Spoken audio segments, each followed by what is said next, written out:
Hello there and welcome back to Let's Play Morrowind. We are here in the palace of Vivek himself and talking with the god in flesh about how to defeat Dagoth-Ur. So let's talk with him a little more. Is there something else? Yes, let's talk about more business. We have already asked about his explanations and counsel. Let's go with questions this time. You are curious what really happened at Red Mountain, what really happened to the Dwemer, what was the Dwemer's sin, what it is like to be a god. Do I remember being mortal? How do I feel about the people of Morrowind? Yeah, what happened at Red Mountain? In my library I've made it available two conflicting accounts of the events of Red Mountain, my own true account and another false account common among the Ashlanders and preserved in the Apocrypha. I don't care whether you believe my account or not. I leave it up to you to judge which is true. Okay? What about the Dwemer? I have no idea what happened to the Dwemer. I have no sense of them in this timeless divine world outside of mortal time. And in fact, I did believe they existed. If I did believe they existed, I would be in no hurry to make contact with them. They may, with some justice, hold the Dunmer race responsible for their fate. My intuition is that they are gone forever, and that is perfectly fine with me. Well, aren't you a dandy one? Anyway, what was their sin? The sin of the Dwemer was the creation of a new god from the substance of a dead god Lorcan. That is also the sin for which we would destroy Dagoth-Ur.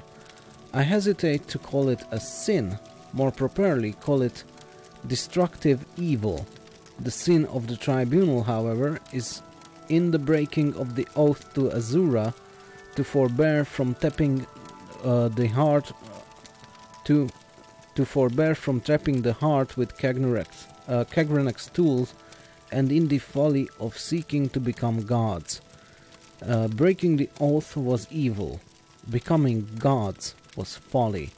If we sinned, we have paid the price. Yeah, sure.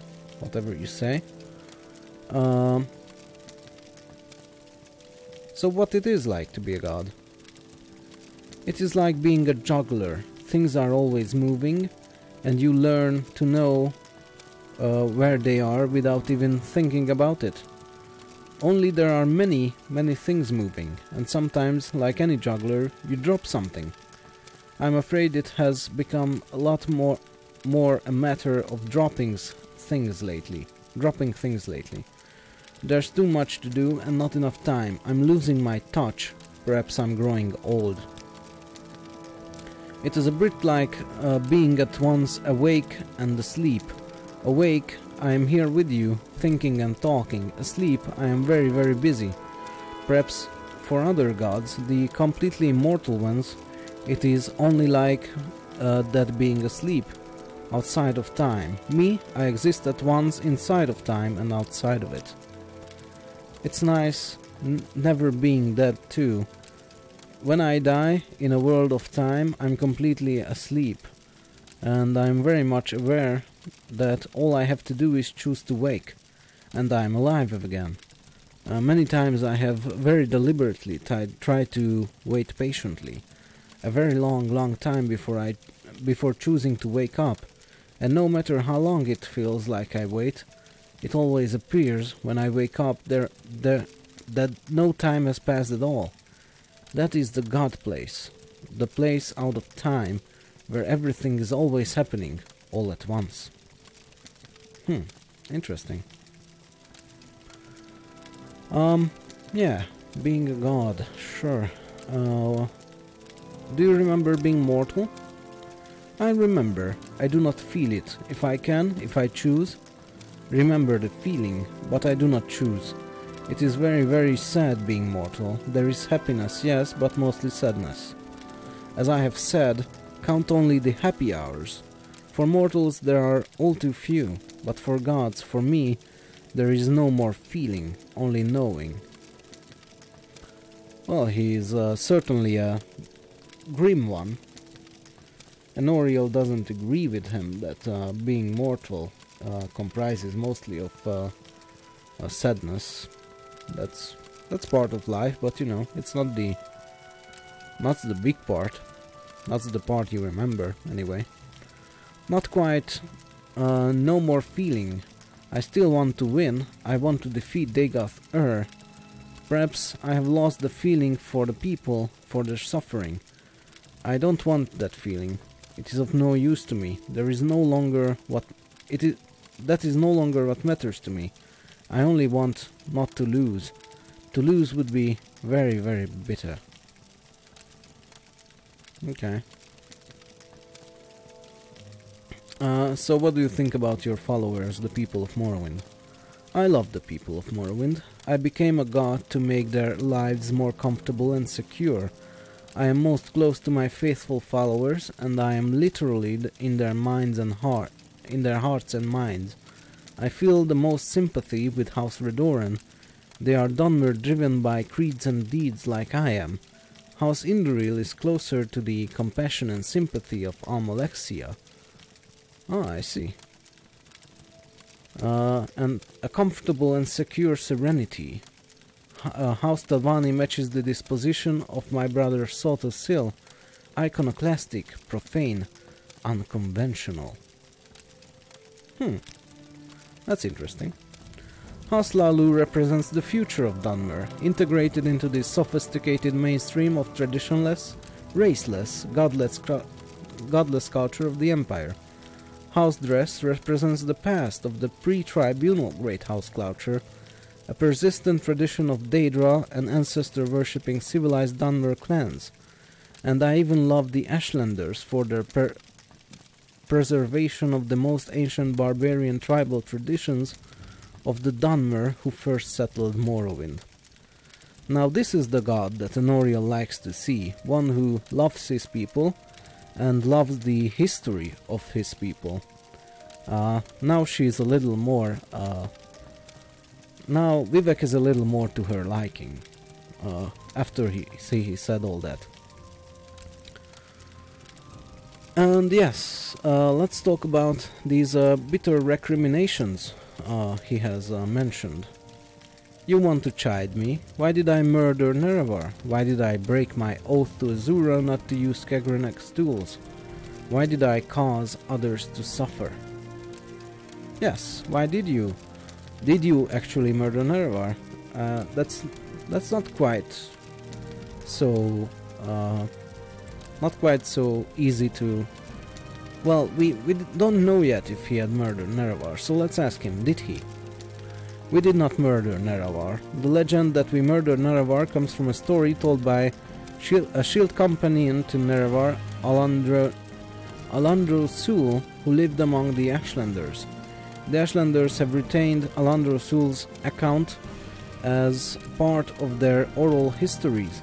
The account is persuasive in some details, implausible in others, and it is in any case false. I have 2 accounts of Nerevar's death here in my library. Read them and judge for yourself. Okay. Honoriel is not quite sure whether to believe him yet, but you know, she has seen before that Ashlanders like to distort the truth when it doesn't, when it inconveniences them, so it's not out of the question that these Ashlanders who say that Vivek killed Nerevar, along with other tribunal members, that they killed Nerevar, is kind of a fabrication, or, you know, exaggeration. Yes, so why did you break your oath to Azura? And why did you use Kagrenek's tools? Along with Lord Nerevar,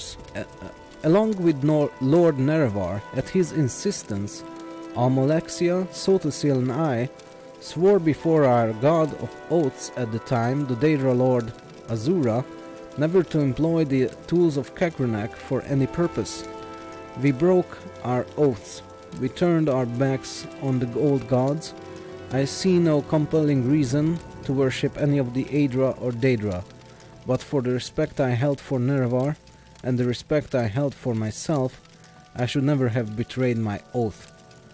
All of my life's actions, of all of my life's actions, I most regret that failure. Okay. So, do you consciously cause others to suffer? Why did I cause others to suffer? I respect that question, and you for it. The most I can say is, I did the best I could, as I saw things. Can you, mortal, presume to judge the actions and motives of a god? But, because I need you and you need me, I will make an accounting for my sins to you, but not now. Destroy Dagothr, and then we will discuss my sins. Then, perhaps, you will have earned the right to judge me. Well, Honoriel...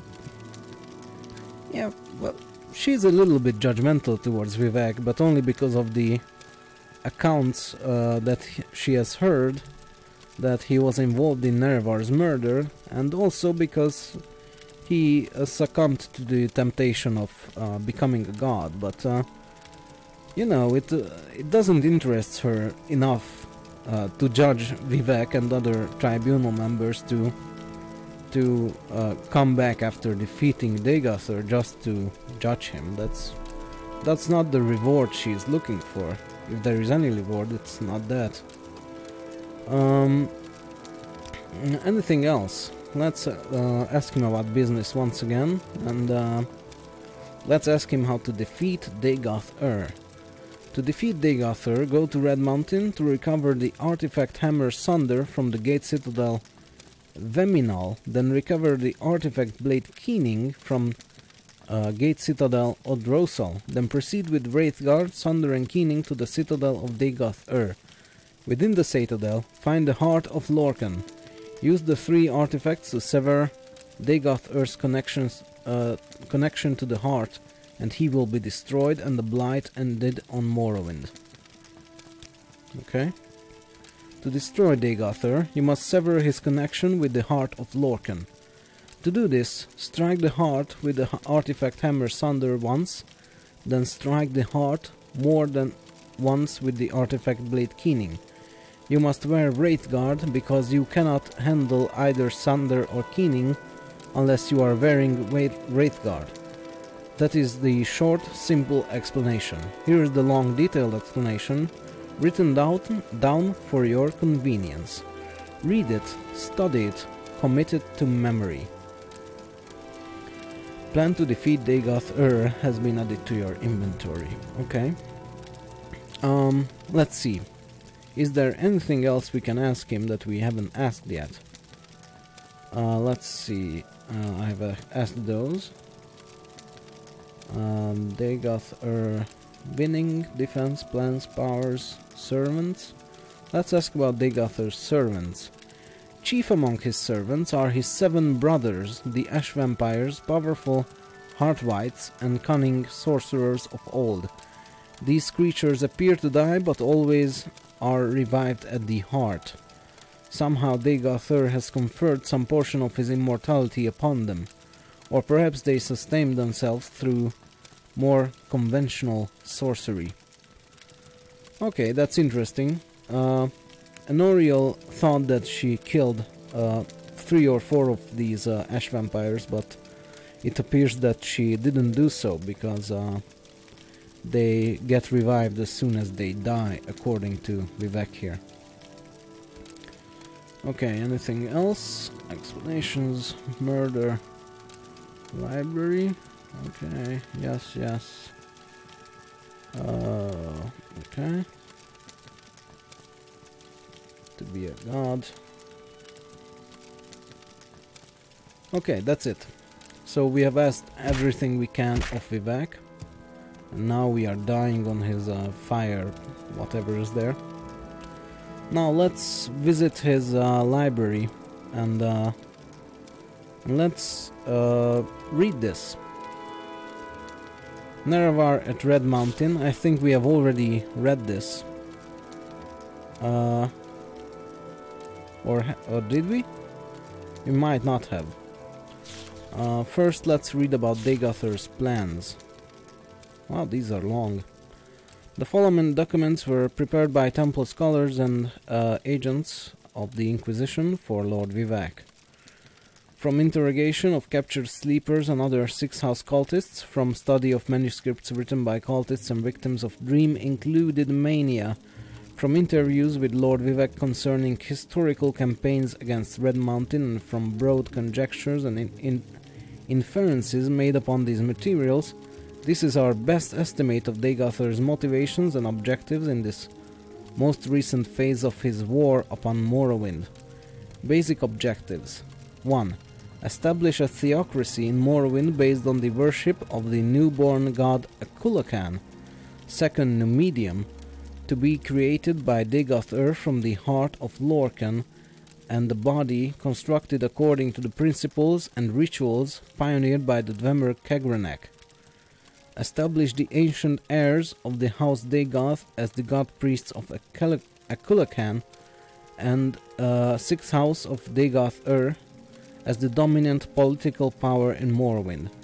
Through charismatic conversion, unite the Dunmer under the guidance of Dagothar to battle against the foreign animals who hold Morrowind in subjection.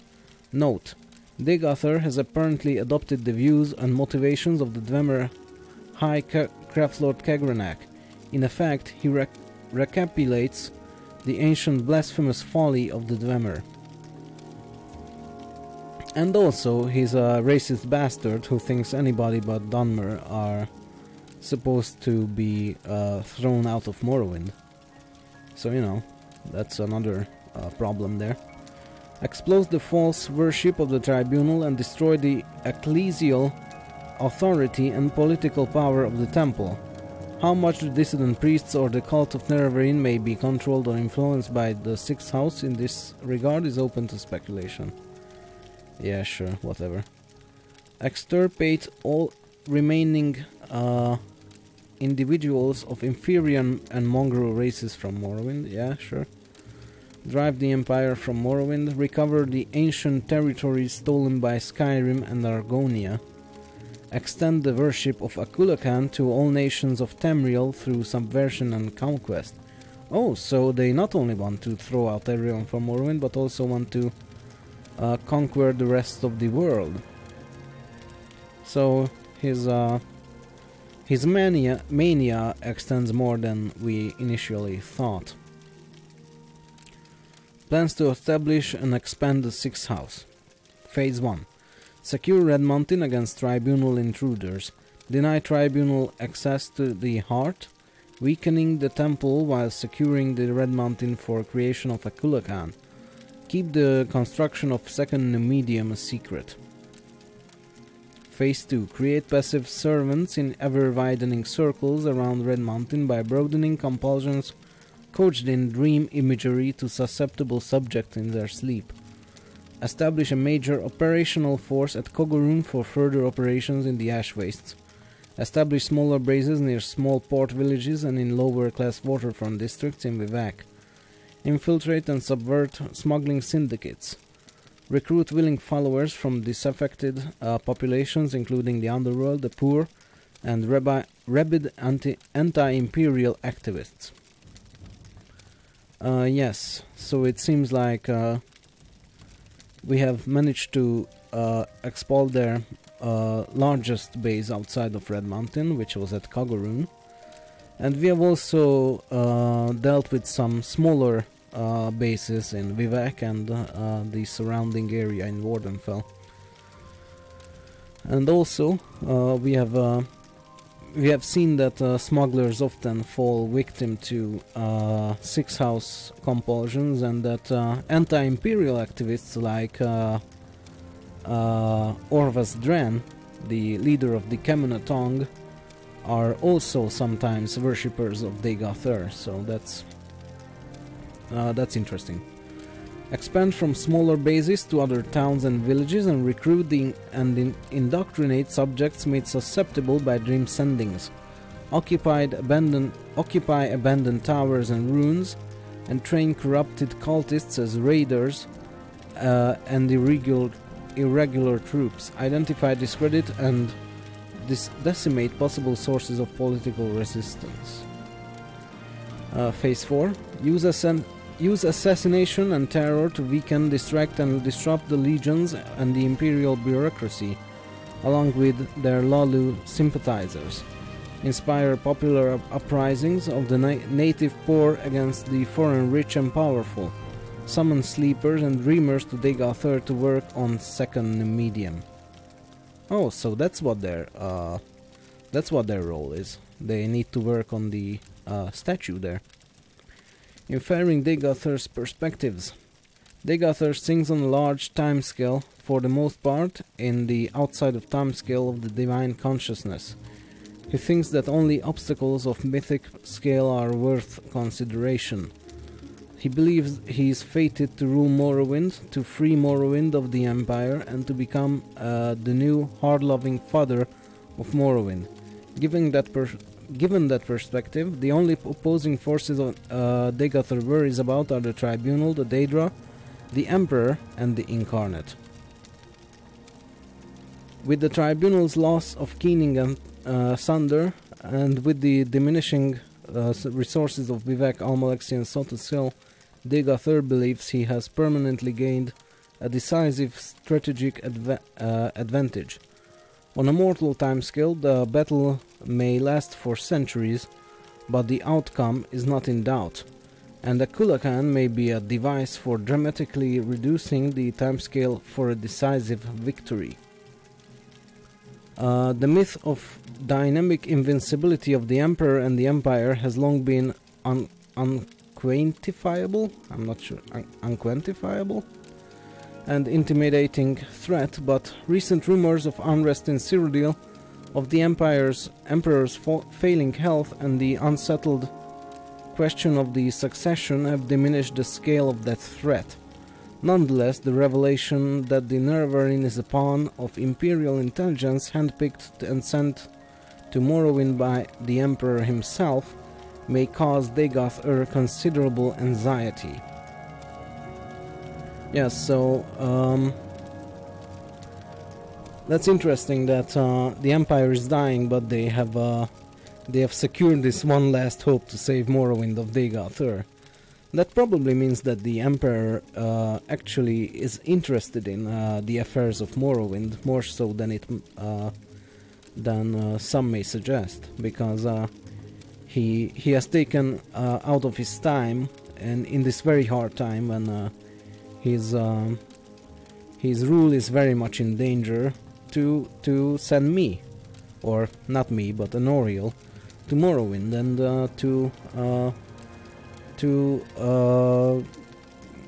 to use the blades to train an Oriel to be able to defeat Degathur.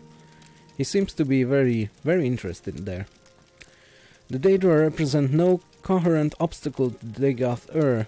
Nonetheless, their personal abilities and their influence upon their fanatic followers is considerable. Their motives and actions are obscure, and Degathur remains concerned about them.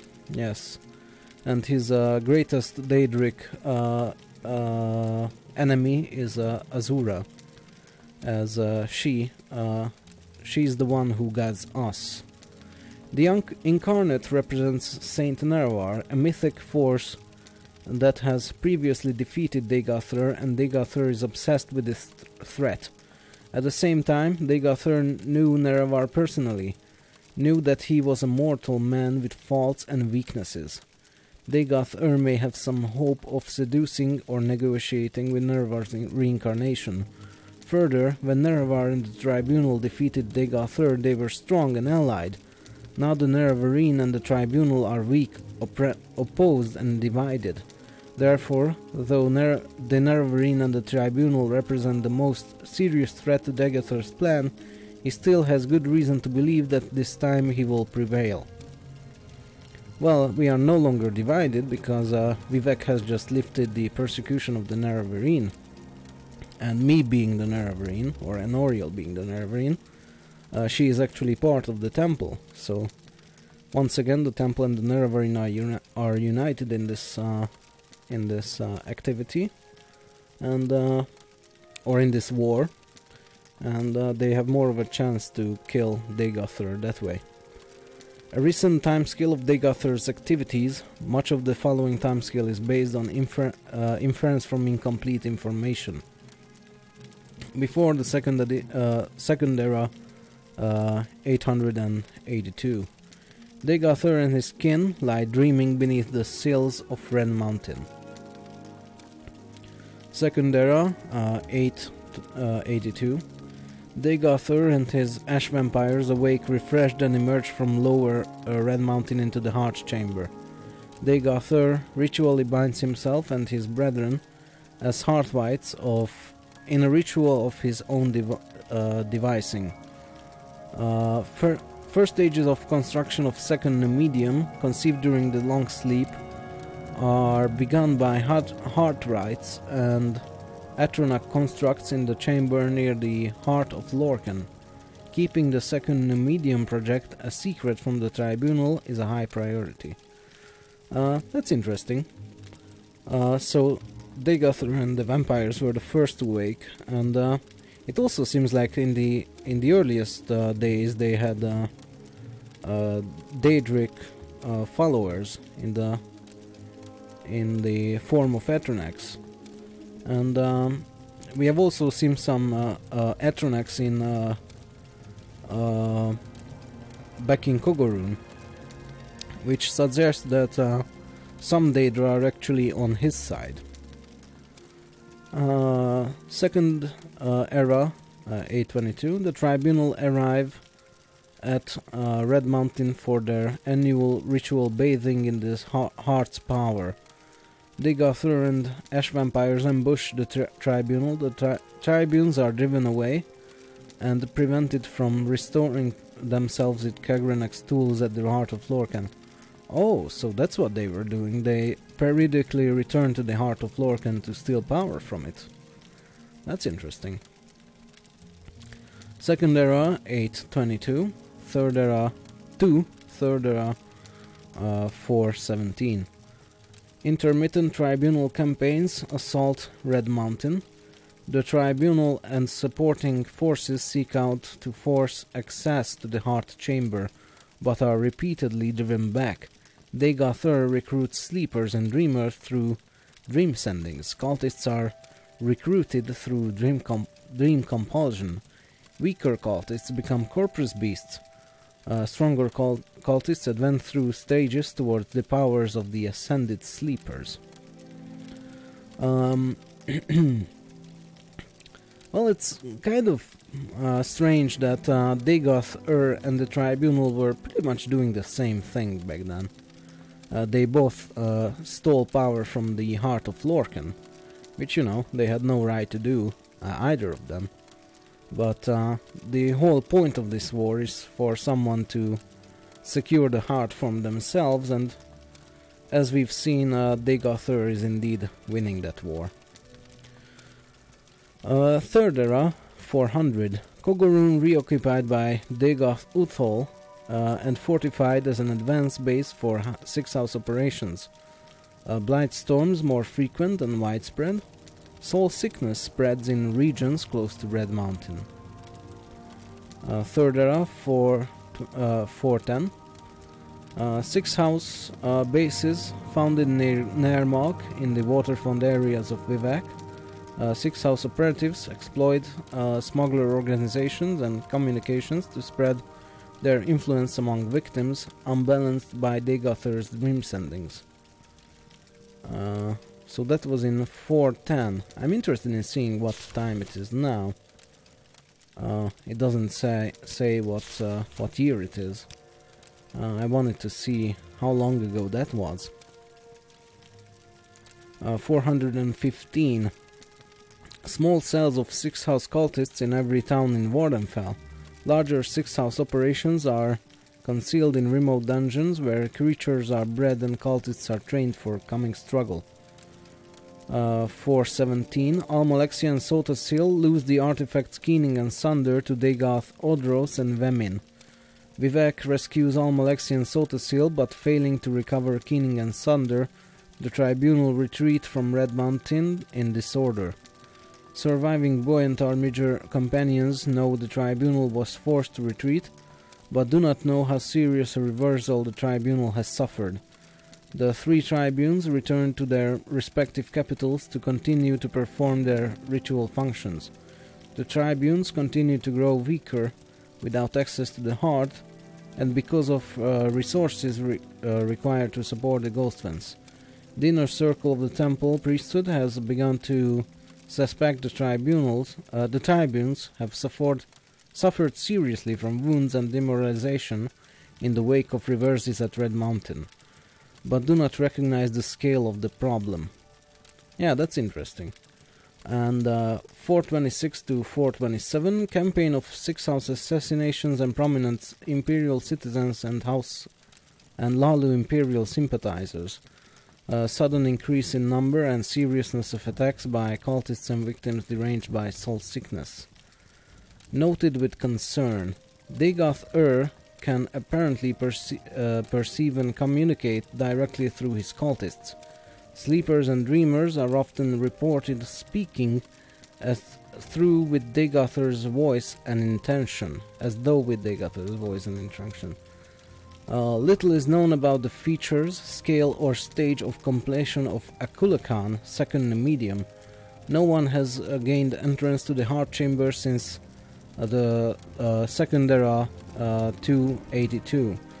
In third era 417, Keening and Sunder were captured and may substantially aid in Akulakan's reconstruction. Well, not Keening anymore.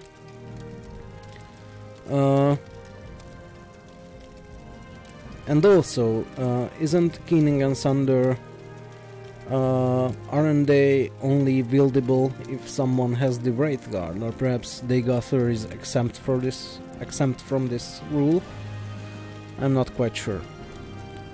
Anyway, yeah, this was a very interesting read, and mostly those time scales there are interesting. So it sounds like I think it's 426 or 427 at the time. Is the current time, I mean.